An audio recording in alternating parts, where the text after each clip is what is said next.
Shalom, shalom, bien-aimés, bonjour, bonsoir pour ceux qui nous regardent. Shalom, Ivan. Bien-aimés dans le Seigneur, je vous salue dans le nom précieux de Jésus-Christ et c'est mon privilège d'être avec vous ce jour pour partager avec vous une parole d'encouragement, partager avec vous des mots, partager avec vous une révélation, partager avec vous la parole que le Saint-Esprit a mis dans mon cœur ce jour. Et nous allons traverser au travers de ces moments, parler d'un des piliers de notre foi qui est bien entendu l'adoration. Mais avant de commencer, je voudrais inviter le Paraclet, je voudrais inviter le Saint-Esprit afin que nous prions ensemble, afin que le Saint-Esprit prenne le contrôle de ces moments et qu'il vienne convaincre, qu'il vienne consoler, qui viennent apporter la vérité à chacun d'entre nous. Prions. Saint-Esprit, au Paraclet, bienvenue encore ce jour, bienvenue. Toi qui viens et qui t'installes au milieu de nous, nous taisons pour que toi tu prennes la place, pour que toi tu nous instruises, pour que toi tu nous conduises dans ces temps et ces moments. Oui, Saint-Esprit, c'est toi qui ouvres nos bouches, c'est toi qui parles, c'est toi qui nous convainc de justice et de jugement, c'est toi qui ramène à notre cœur, qui fait remonter dans nos pensées la parole de Dieu. C'est toi, Saint-Esprit, qui est présent en ce lieu et qui te manifeste en chacun d'entre nous, pour tous ceux qui nous écoutent, pour tous ceux qui nous regardent. Oui, Saint-Esprit, prends le contrôle, fais tomber toutes les barrières, fais tomber toutes les distances et installe-toi dans les maisons, installe-toi dans les voitures, installe-toi dans les bureaux. Oui, Saint-Esprit, parle à nos cœurs parce que nous savons que tu es véritablement une personne présente avec nous, au milieu de nous, avec chacun d'entre nous. Laisse que ces moments, Saint-Esprit, soient des moments privilégiés avec toi, avec notre Dieu qui prend le contrôle et qui s'installe en chacun d'entre nous. Que toute la gloire soit rendue à notre Père pour des siècles et des siècles. Dans le nom de Jésus, nous avons prié. Amen. Bien-aimés dans le Seigneur, comme je le disais tantôt, c'est mon privilège aujourd'hui de partager avec vous ces quelques mots. Je suis accompagné au piano avec mon frère Ivan que je bénis l'appel sur sa vie. Parce que tout cela, c'est le Seigneur qui nous permet d'être en cet endroit-là. Et pour ces temps et ces moments, je voudrais que nous transposions dans un dialogue. Il y a un dialogue et lorsqu'on parle d'adoration, on ne peut pas passer à côté de ce dialogue que le Seigneur Jésus a eu avec la femme samaritaine. Et j'aime beaucoup ces moments qui sont rares, où le Seigneur Jésus s'attarde, prend le temps pendant un moment pour discuter avec un individu, avec une personne en particulier. Vous savez, parfois le maître parlait à une foule, parfois il parlait à ses disciples. Mais il y a des moments où, comme avec Nicodème, il se retrouve là, seul à seul, avec un individu. Et dans ces moments qui sont rares et qui sont privilégiés, il donne des vérités qui sont extraordinaire. Et je voudrais que, au travers de ce chapitre 4 du livre de Jean, que nous essayions de voir, de comprendre ce que le Maître essaye de nous enseigner au travers de l'adoration. Il est vrai que notre verset de référence, ce serait les versets 23 et 24.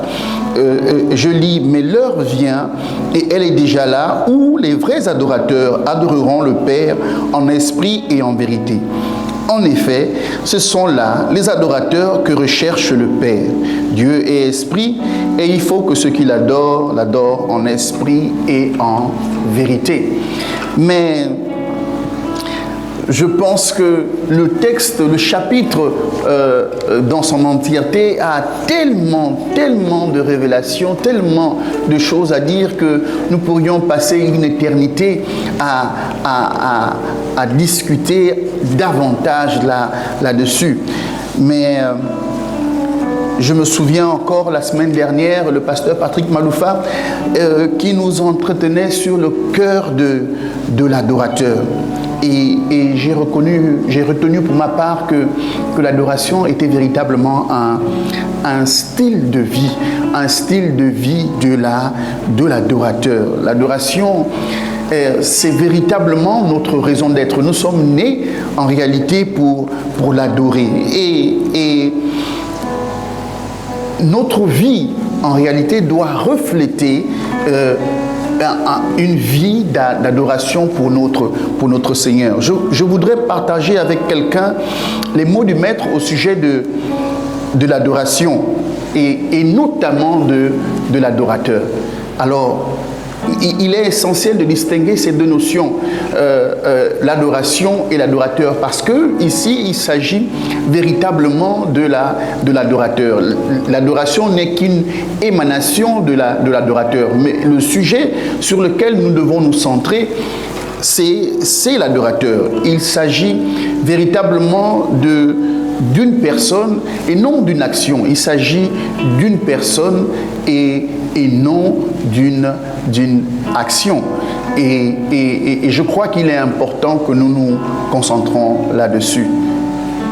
Amen. Alors, pourquoi le Seigneur s'interroge ou s'intéresse en réalité à l'adorateur? Quelle importance il accorde à l'adorateur? Et c'est pour cela, en réalité, lorsque nous voyons rapidement dans les premiers versets que le Seigneur va s'intéresser à cette femme samaritaine.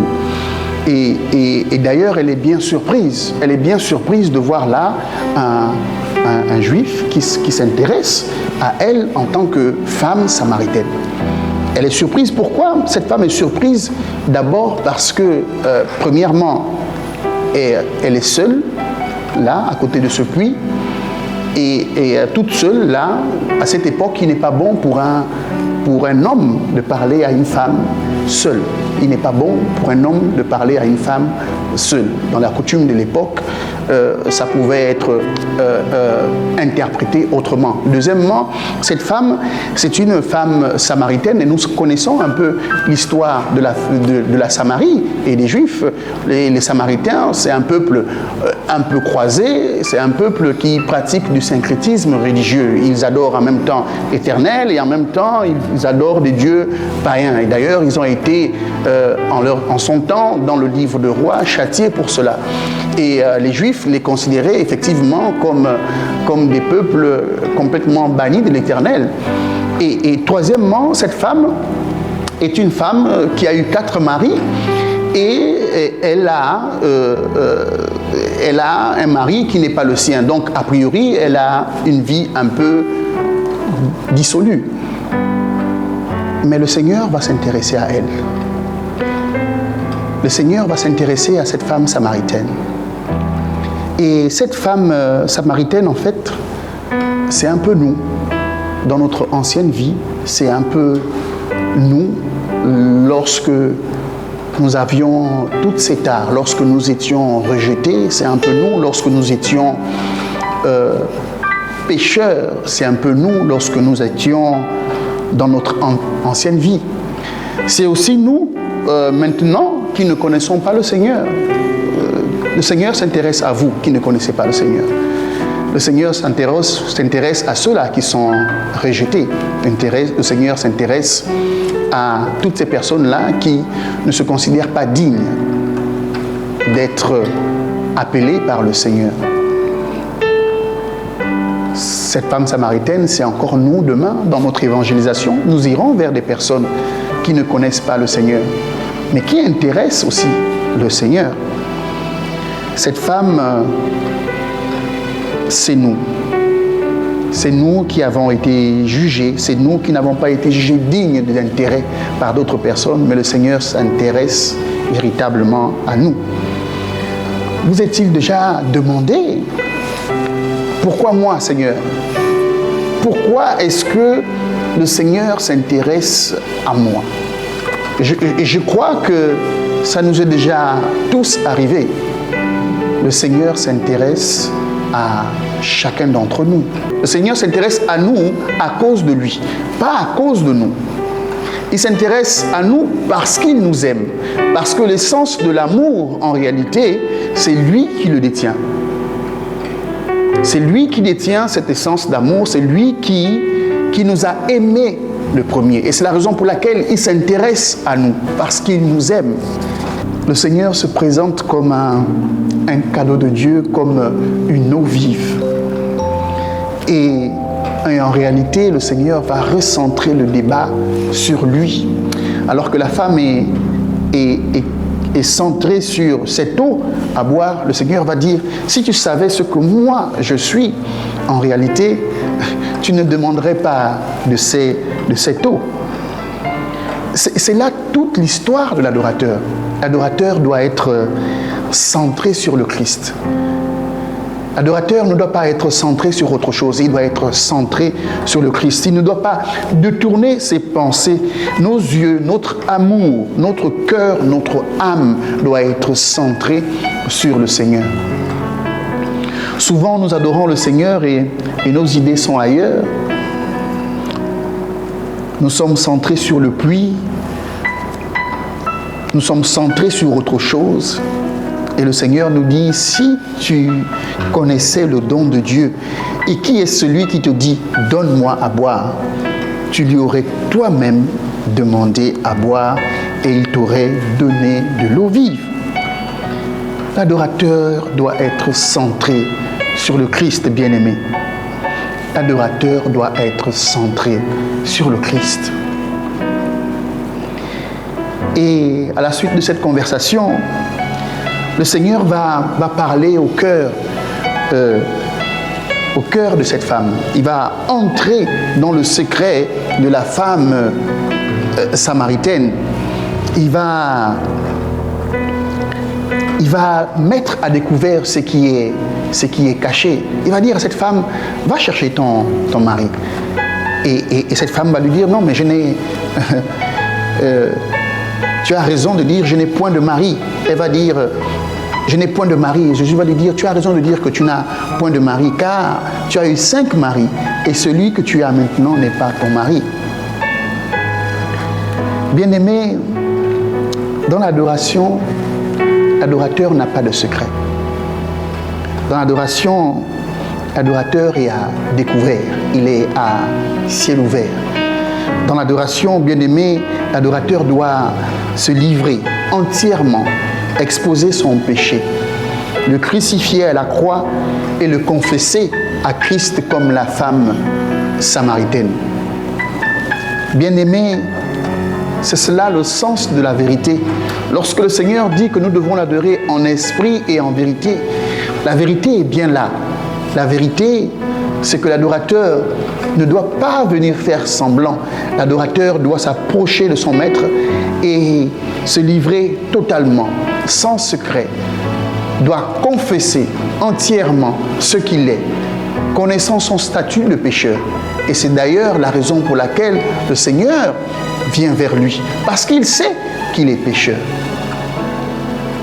Le Seigneur connaît qui nous sommes, il connaît notre identité, il nous a aimés avant la fondation du monde et il connaît nos fautes, il connaît nos faiblesses, nos manquements. Et donc il n'y a aucune raison de faire semblant devant lui.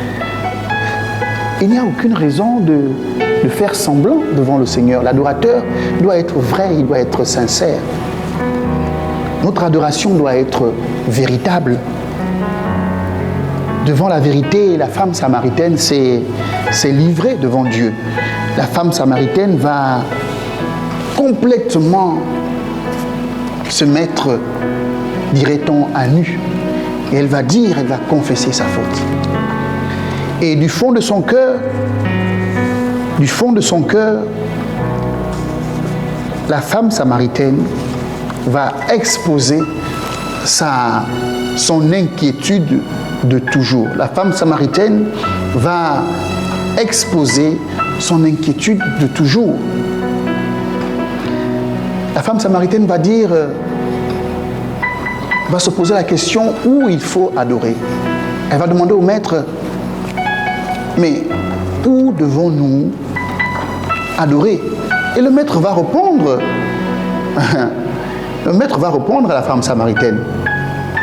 Il va lui dire que vous adorez ce que vous ne connaissez pas, nous adorons ce que nous connaissons. Cette question est encore d'actualité.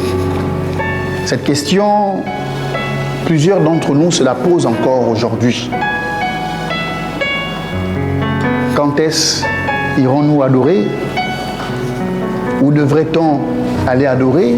Où dois-je payer mon offrande, donner mon offrande? Où dois-je donner ma dîme? Quand est-ce que les églises vont s'ouvrir? Comment allons-nous procéder lorsque les églises vont s'ouvrir? Toutes ces questions que l'Église se pose encore aujourd'hui, que les chrétiens se posent encore aujourd'hui. Où devons-nous aller adorer? Et j'aime beaucoup la réponse du Seigneur qui dit, vous adorez ce que vous ne connaissez pas. Nous adorons ce que nous connaissons, car le salut vient des Juifs. Bien-aimé, alors que la femme samaritaine parle du lieu, le Seigneur la ramène à la connaissance de Dieu. Oui, bien-aimé, nous nous posons toutes ces questions sur le comment, le quand ou le lieu d'ouverture des cultes. Le Seigneur nous demande, est-ce que vous me connaissez? Est-ce que vous me connaissez? Le Seigneur pose la question, vous qui m'adorez, vous qui dites que vous êtes des adorateurs, est-ce que vous me connaissez? Comme avec Job et ses amis, il nous demande, est-ce que nous le connaissons? Alors que nous interrogeons sur le quand et le comment et le pourquoi, il nous demande, est-ce que nous le connaissons? Bien-aimé, la question est bien là. Et voici, l'Éternel disait à Job, où étais-tu quand j'ai fondé la terre? Déclare-le, puisque tu es si intelligent. Qui a fixé ces dimensions? Tu le sais, n'est-ce pas? Oui.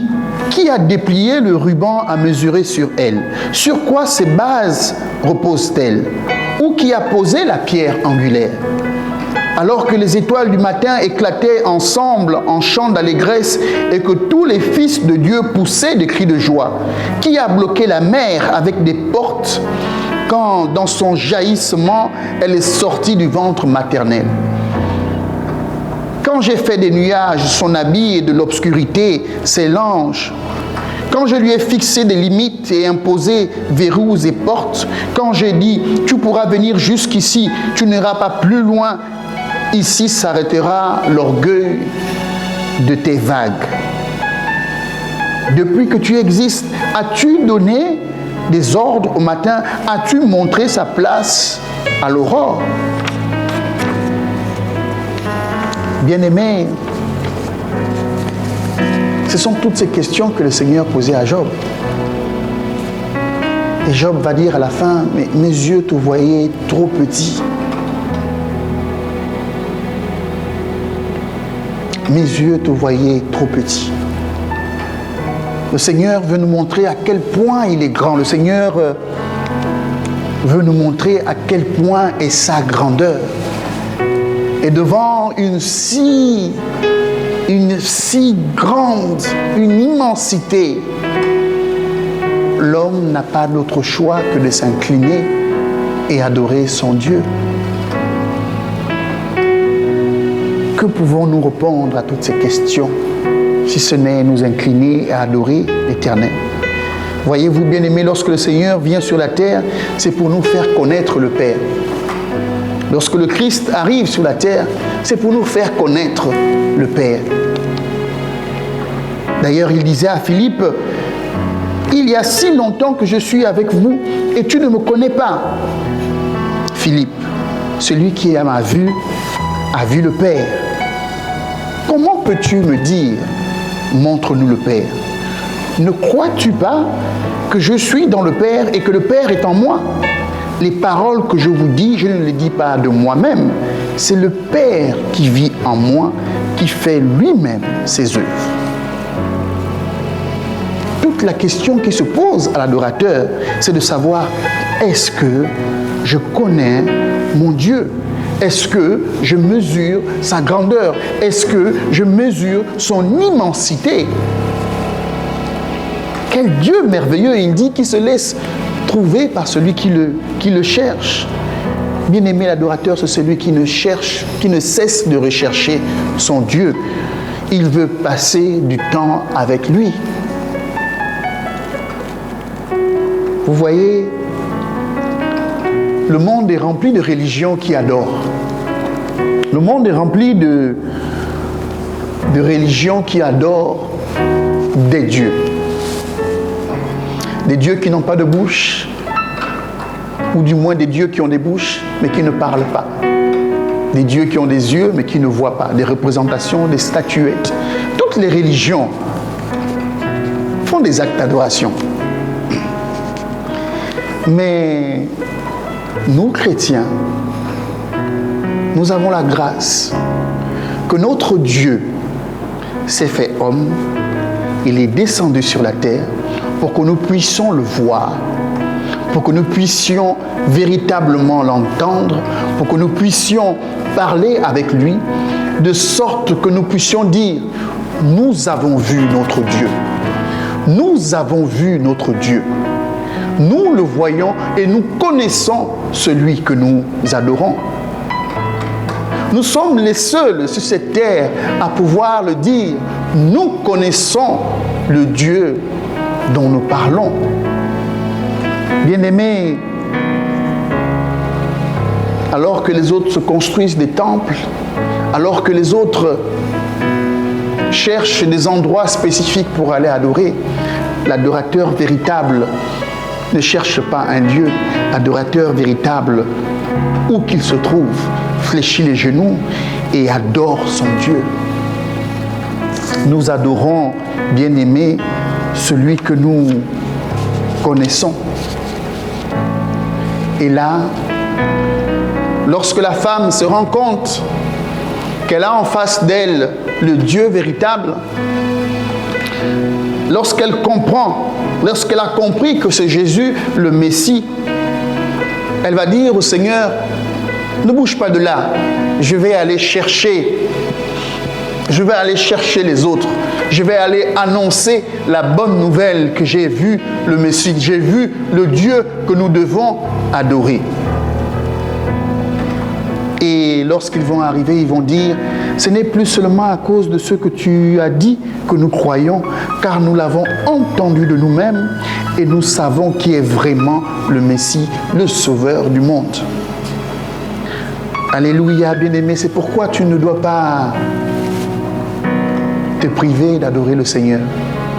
Tu ne dois pas te priver d'adorer le Seigneur parce qu'en réalité,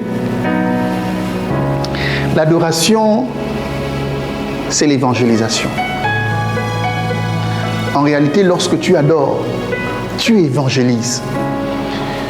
Lorsqu'un véritable adorateur a rencontré son Seigneur, il attire le monde à lui.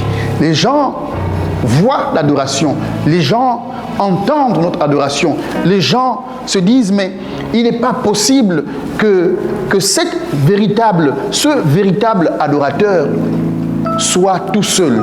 Il adore forcément quelqu'un qu'il connaît, quelqu'un qu'il a vu. Il ne peut pas dégager autant d'émotions, autant de plaisir, autant de moments d'intimité avec le Seigneur pour quelqu'un qui n'existe pas. Oui, le véritable adorateur, lorsqu'il est saisi de son Seigneur, lorsqu'il mesure sa grandeur, lorsqu'il regarde son immensité, il évangélise. Il attire le monde à lui. L'adorateur, face à son Dieu, le rend visible. L'adorateur, face à son Dieu, le rend visible. Bien-aimé, un adorateur est un adorateur partout. À la maison, à l'église, au travail, nous sommes des adorateurs. Notre vie est adoration. Aussi, je nous invite chacun d'entre nous à prendre des temps, des moments privilégiés avec notre Dieu. Et de ne pas se priver d'adorer ce grand Dieu. Car il est grand, il est merveilleux, le Dieu véritable, le Dieu incomparable, le Dieu redoutable, le Dieu immense, le Dieu merveilleux. Tu es Dieu, tu es Dieu, tu es Dieu. Je veux t'adorer, je veux t'adorer. Nul n'est comme toi, Yahweh. Nul n'est comparable à toi, Yahweh. Comment ne pas te louer, comment ne pas t'adorer? Toi le Dieu véritable, le Dieu incomparable, le Dieu immense, le Dieu incroyable. Qui est comme toi, Yahweh? Dans les cieux, sur la terre, incomparable tu es. Nous voulons t'adorer, Seigneur, nous voulons t'adorer. Nous voulons t'adorer, Seigneur, nous voulons t'adorer. Que ton nom soit élevé, que ton nom soit glorifié. Te rendons la gloire au Père. Te glorifions, Yahweh, nous te glorifions, Papa. Nous t'élevons, oh Dieu, nous t'élevons, Yahweh. Est-ce que ton nom soit élevé? Est-ce que ton nom soit adoré? Toi seul est digne de gloire, ô Père. Toi seul est digne d'adoration. Bien-aimés dans le Seigneur, que l'Éternel Dieu vous donne un cœur d'adorateur. Que l'Éternel Dieu vous amène à sa connaissance parfaite. Que l'Éternel Dieu vous révèle l'immensité de sa gloire pour que nous puissions ensemble devenir des adorateurs véritables. Et par la force et par la grâce du Saint-Esprit, que nous puissions l'adorer en esprit et en vérité. Que l'Éternel vous bénisse. Merci pour ces temps. Merci pour ces moments. Partageons ensemble à tout le monde. Nous devons adorer notre Dieu. Béni soit l'Éternel. Que Dieu vous bénisse. Merci, Ivan. Dans le nom de Jésus. Amen. Personne comme toi, Jésus. Personne n'est comme toi, Jésus. Personne